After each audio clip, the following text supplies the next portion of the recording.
লোহিত সাগরে বাড়ছে উত্তেজনা। হুথি হামলার পর হুদেইদায় ইসরায়েলের বোমা হামলা।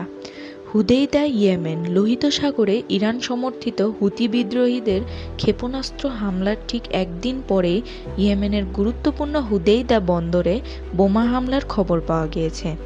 যদিও ইসরায়েল আনুষ্ঠানিকভাবে এই হামলার দায় স্বীকার করেনি, তবে স্থানীয় সূত্র এবং আন্তর্জাতিক গণমাধ্যম এই হামলার জন্য ইসরায়েলকেই দায়ী করছে। গতকাল হুথি বিদ্রোহীরা লোহিত সাগরে একটি বাণিজ্যিক জাহাজে ক্ষেপণাস্ত্র হামলা চালায়, যা আন্তর্জাতিক জলসীমায় চলাচলকারী জাহাজগুলোর নিরাপত্তা নিয়ে গভীর উদ্বেগ সৃষ্টি করে। এই ঘটনার পরপরই হুদেইদায় বন্দরে বোমা হামলার ঘটনা পরিস্থিতি আরও জটিল করে তুলেছে। হুদেইদা বন্দরটি হুথি নিয়ন্ত্রিত এবং এটি ইয়েমেনের অন্যতম প্রধান প্রবেশদ্বার হিসেবে বিবেচিত হয়, যেখানে খাদ্য ও অন্যান্য জরুরি পণ্য সরবরাহ করা হয়। নাম প্রকাশে অনিচ্ছুক স্থানীয় বাসিন্দারা জানিয়েছে, তারা বন্দরের কাছে একাধিক শক্তিশালী বিস্ফোরণের শব্দ শুনেছেন এবং আকাশে যুদ্ধবিমান উড়তে দেখেছেন।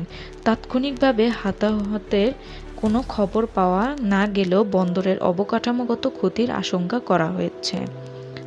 এই হামলার ফলে লোহিত সাগরে বাণিজ্যিক জাহাজ চলাচল আরও ঝুঁকিপূর্ণ হয়ে উঠতে পারে বলে মনে করছেন বিশ্লেষকরা।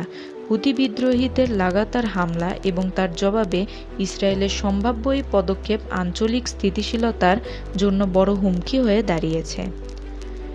আন্তর্জাতিক সম্প্রদায় ইতিমধ্যেই এই ক্রমবর্ধমান উত্তেজনা নিয়ে গভীর উদ্বেগ প্রকাশ করেছে এবং উভয় পক্ষকে সংযম দেখানোর আহ্বান জানিয়েছে। উল্লেখ্য, হুথি বিদ্রোহীরা এর আগেও লোহিত সাগরে বেশ কয়েকটি বাণিজ্যিক জাহাজে হামলা চালিয়েছে। তারা বলছে, গাজায় ইসরায়েলের সামরিক অভিযানের প্রতিবাদে তারা এই হামলা চালাচ্ছে।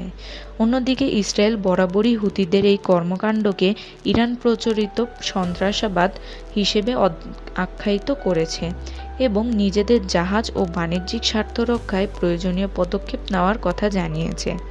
এই পরিস্থিতিতে লোহিত সাগরে একটি নতুন সংঘাতের আশঙ্কা করা হয়েছে, যা বিশ্ব বাণিজ্যের ওপরও নেতিবাচক প্রভাব ফেলতে পারে। আন্তর্জাতিক শক্তিগুলো পরিস্থিতি শান্ত করার জন্য কূটনৈতিক প্রচেষ্টা চালাচ্ছে, তবে এখন পর্যন্ত কোনো উল্লেখযোগ্য অগ্রগতি দেখা যায়নি। আপনারা দেখছিলেন প্রতিদিন সকাল।